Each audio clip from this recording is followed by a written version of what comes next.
It's currently the 6th of November, 2024, lesson 466. I need to stop giving advice from a predictive point of view. I should save the advice for when it's needed and asked for. It will be more appreciated then. But for the open few that have the ability to call back and give gratitude,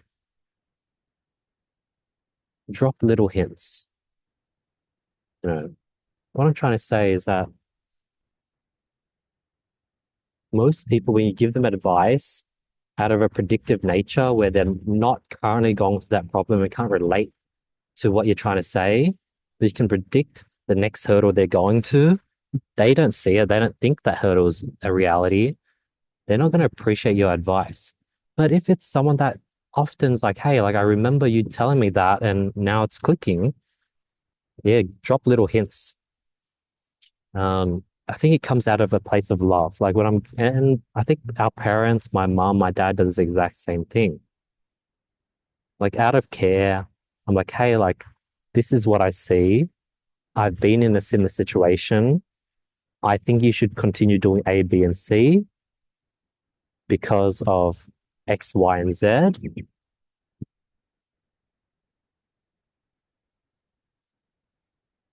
But if they haven't hit that friction point yet, they're going to be much, much less receptive to your advice. So yeah, save it for when, like, give advice when it's asked for. Drop hints when it's, drop hints for people that are open-minded so that you become more and more of a person that has a track record for giving proven and correct advice. Sun speaking through. Trying to think if I change angles, it might not look good because I'll be backlit. Lesson 467. I catch up with some friends, 5:30 a.m. every Wednesday for run club, and my goal is to show up as a new and better person each week. These are really good friends, friends that played an important role in my life, and they got me to where I am now. And every single week, I try to keep learning, keep improving, keep being a more better and grown version, more refined version of myself. Show up more content, with more self-love, with more love to give. And show up as like a new person each week. It's great. Like I want to set that as my goal so that as I go through this week, I'm like, how do I be better? How do I be a better version of myself? Because I want to show up next Wednesday even better.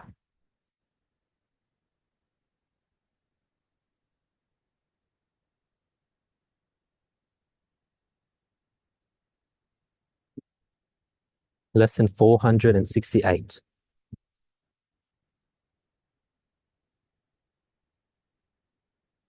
Even if you only own a bed and a laptop and that's all you own, but you still have a phone with Instagram, YouTube, Netflix installed, you are no longer a minimalist. You're no longer a minimalist. Like I realize that if you own a bed, you own a laptop, you literally own nothing and you're that minimalist, but you're on Instagram, you're scrolling, you're watching what everyone does, you have like a super high screen time, you're no longer a minimalist. A minimalist is someone that goes through life with very minimal amount of things.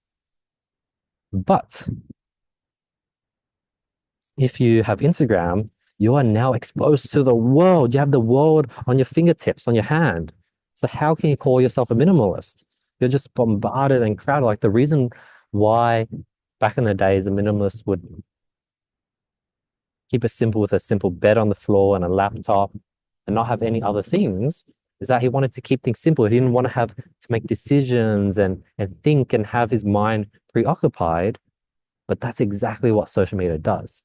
So to be a true minimalist, you have to not have the world in your fingertips. You should not be consuming sort of social media content, and you should not be consuming the world's knowledge because that's the opposite of being a minimalist.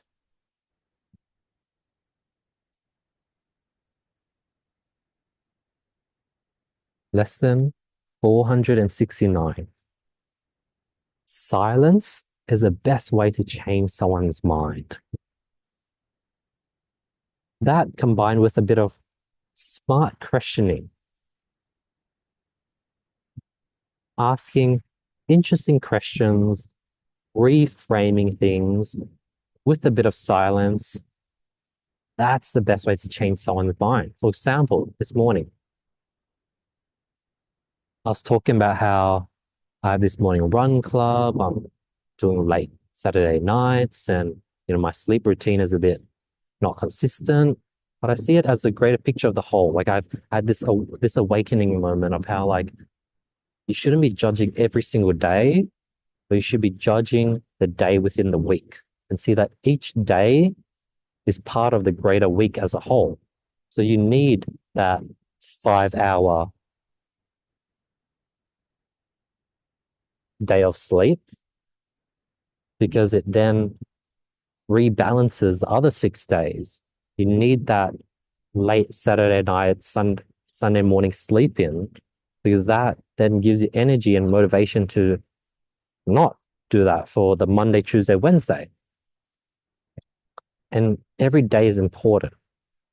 And the response I got was like, yeah, you need to pick and choose. You need to figure out your balance. You need to, figure it out. But the whole point of sharing that was like, this is what I currently figured out. And in order to convince her, I was like, like, what's your sleep goal? Okay, your sleep goal's 10 p.m. Okay, how often do you meet that goal? 50% of the time. In my mind, I'm like, I'm like sleeping. I've solid sleep probably 5 days out of the week. So I'm like, there's 2 out of 7, which is around maybe 35%. I'm missing the mark. I was like, okay, so would you want to, the 50% where you're missing the mark, would you want to bring that down to 0?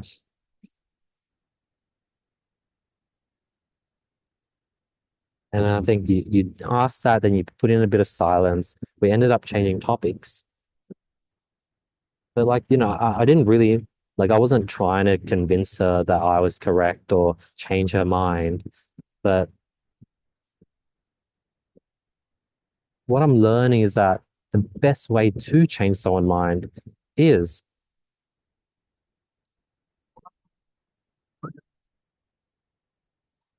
silence combined with smart, subtle questions.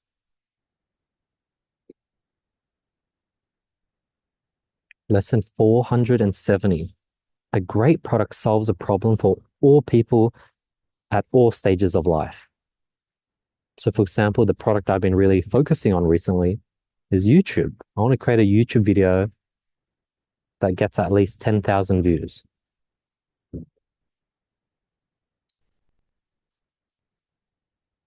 So I need to create a video that people from all stages of life would watch and get value from. I'm in the e-commerce space.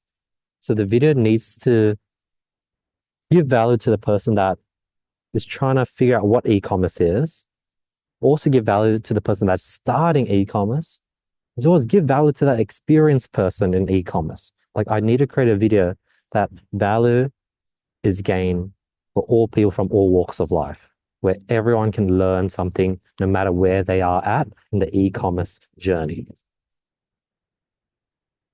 Yeah.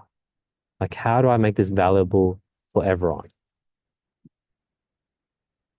How do I make sure that the experienced person will learn something new from this video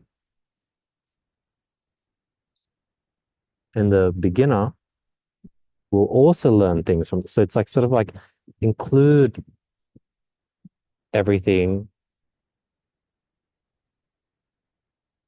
blitz through the beginner stuff.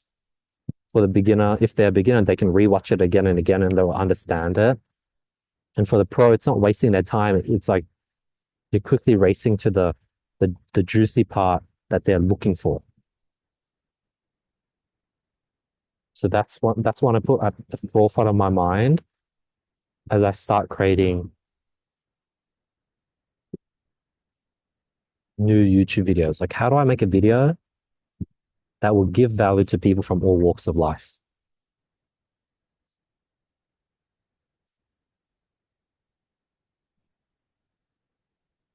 Lesson 471. I need to tap into the idea that all previous stages of friends are deeply significant because I needed to grow and progress through each stage to get to where I am today. And none of them could have been deleted or skipped. Like, I needed to have my swimming friend, my high school friend, my university friend, my Sydney young entrepreneur friend, to my sort of corporate driven, but from like a nerdy background friends, to the very jack of all trades. Like, each stage was needed. And I need to see that each stage is significant and important, and give gratitude and thanks to each person at each stage. Because it's easy to keep growing and start growing apart from all these people and lose that gratitude for them. Yeah.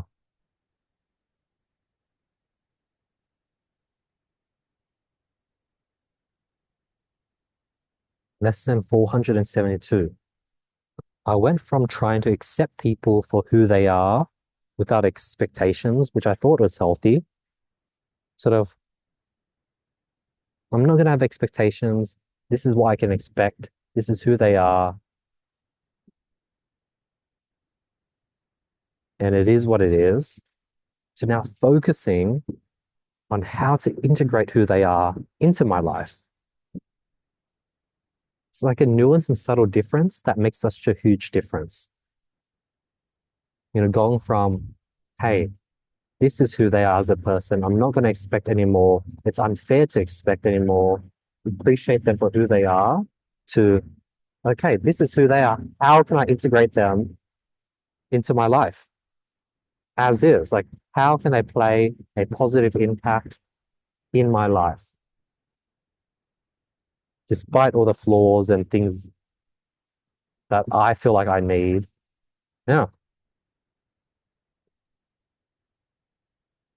Lesson 473.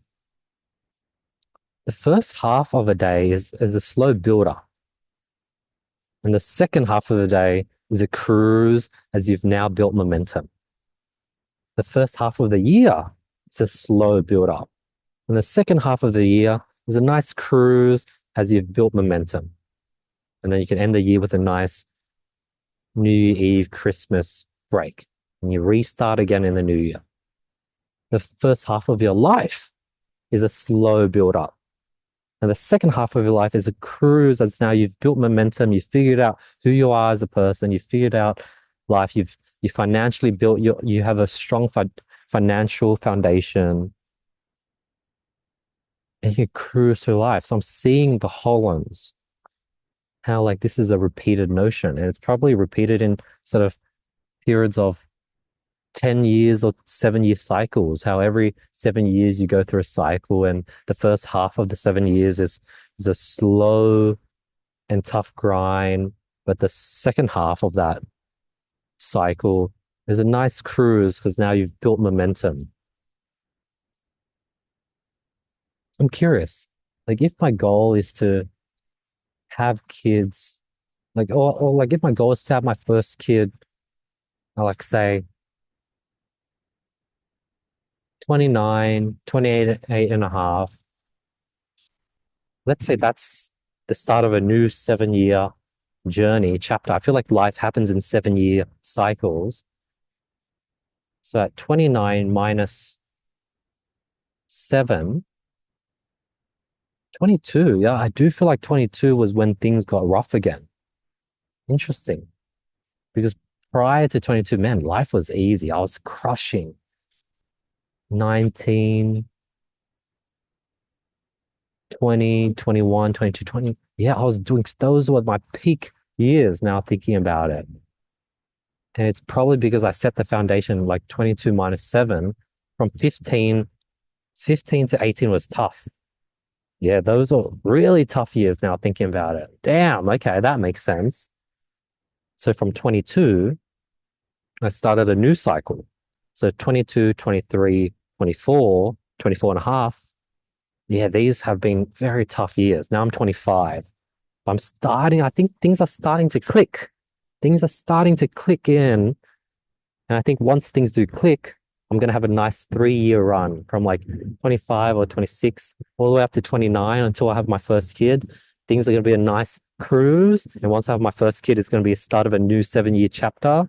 And yeah, it's going to be a slow grind. But it's pretty cool how that math adds up. The first half of a 7-year cycle is quite difficult,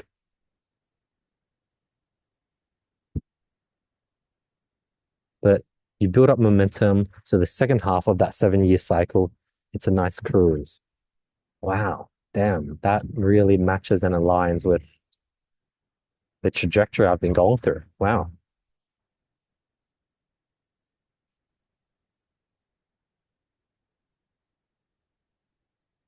Lesson 474. Accept the pain of the current moment without resistance, without labeling it as good or bad, without adding any additional layer of mental suffering on top. So right now, let's say it's cold. Embrace the coldness. Don't see it as good or bad. I can feel some sunburn. The moment I said it, the sun got stronger. How funny. Embrace the sun. Don't see it as good or bad.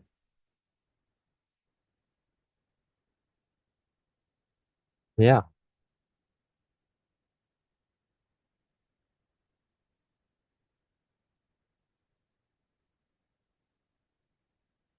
because there's no need to add any extra additional mental load on top. There's nothing I can do about the sun. There's nothing I can do about the wind.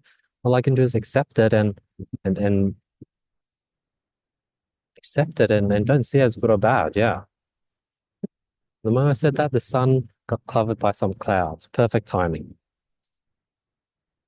Lesson 475. Would I realize that if you tap into the eternal now, you let go of all anxiety, pain, and suffering. You're really, really present in the now. You're not suffering about, I'm not suffering about me running out of money. I'm not thinking about the past of some embarrassing moment. I'm not worried about a potential afternoon crash today since I only got 5 hours of sleep and I did a morning 10K run in an ice bath and there's a good chance I'll crash in the afternoon. Like if I just focus on the now, all that suffering dissipates.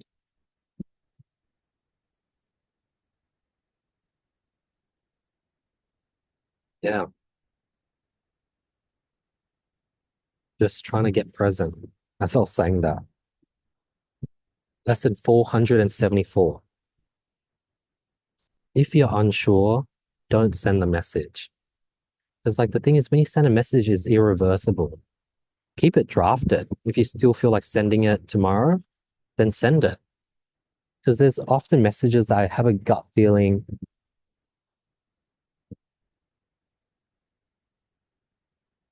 and desire to send and it feels right.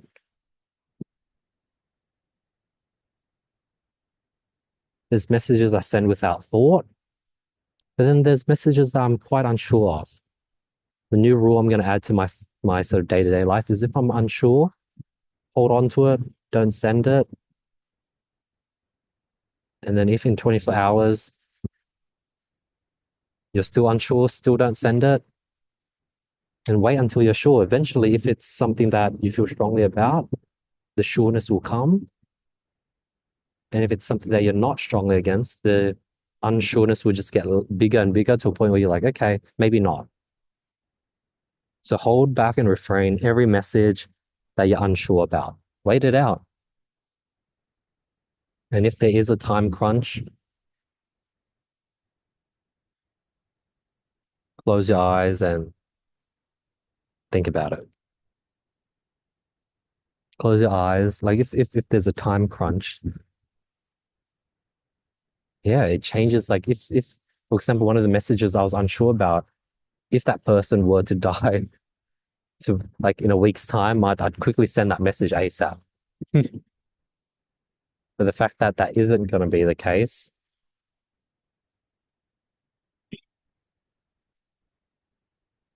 makes me unsure if I should send it. So let's just wait it out. Lesson 477. Life gives you no's to nudge you forward. Every no, every rejection is a nudge.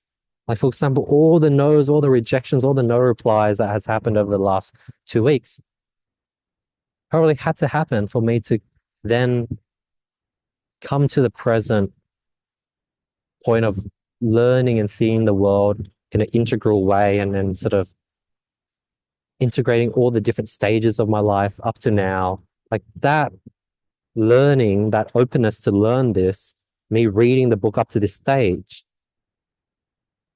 is probably thanks to all the no's and rejections I've gotten throughout the last 2 weeks. So every no or rejection is life nudging you forward. I feel like life evolution happens because life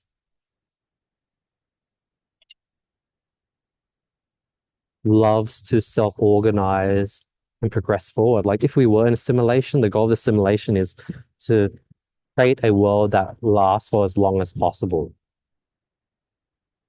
So I think at the core of this world, why evolution happens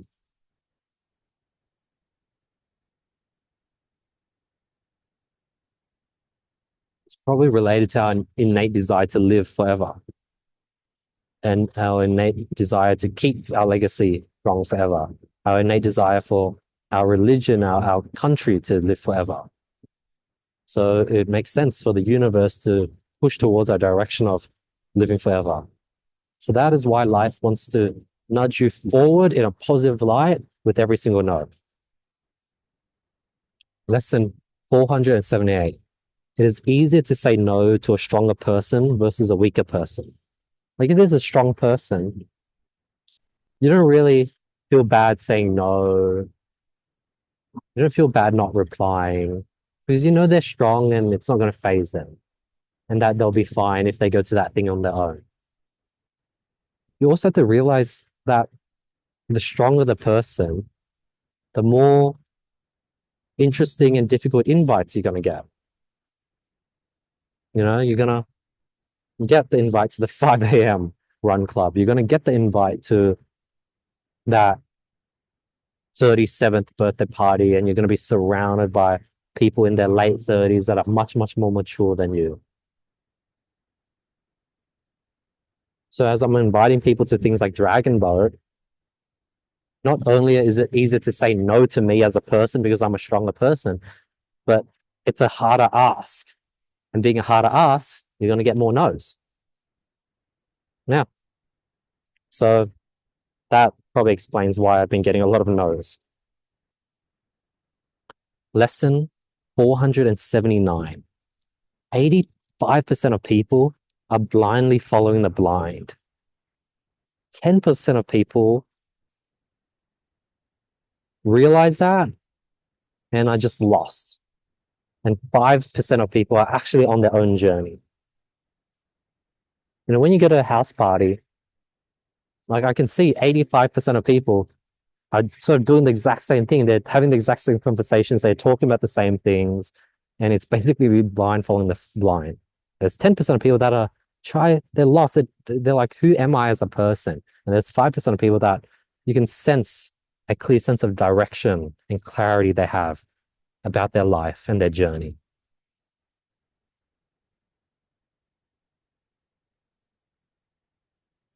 Lesson 480.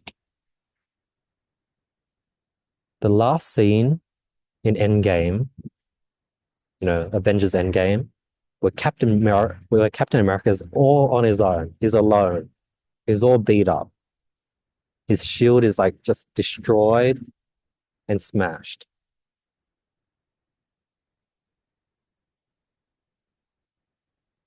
Yet he's up against Thanos. And Thanos is still strong and he has his whole army behind him. And the marketing quote says, "A man stood alone against destiny, and the universe came to stand with him." So as he stood up and he was all on his own, all of a sudden, everyone comes in, or the portal opens, and all these people, Black Panther, Iron Man's wife, Spider-Man, everyone comes through, all these sort of magicians. And the takeaway I got from that beautiful scene is that if you keep giving, giving, giving, when you're at your absolute bottom, when you sort of the moment where you really need everyone, and when you really need help, that's when everyone from your life, from your whole life, from your whole all walks of life, come when you need it most. Remember, people are not there when you want them. They're there when you need them. And as a strong person, this will only occur during key pivotal moments. As a strong person, you rarely need people. I rarely need people. And as a result, like there's I'm rarely gonna have people show up because I rarely like, for example, the whole painting of my house. Like I didn't really need, like I could have done it on my own. I could have done it with two people. And as a result, I got like a lot of no's.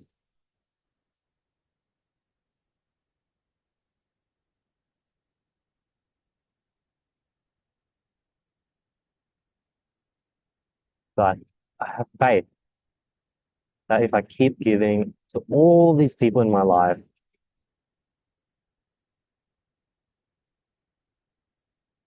when the time comes, I'm not gonna know when, where it's gonna be I'm gonna be like, wow, now I understand what all that giving was for,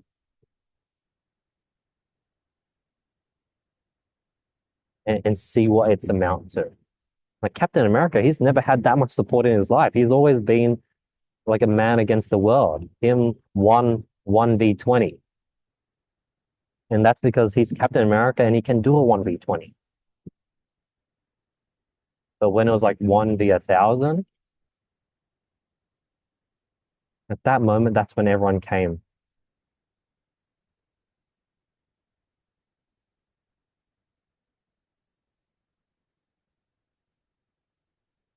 So key conclusion: keep giving, keep helping others, keep being strong, and have faith that when the time comes, everything that I've been giving for, everything will make sense. That is lesson 480.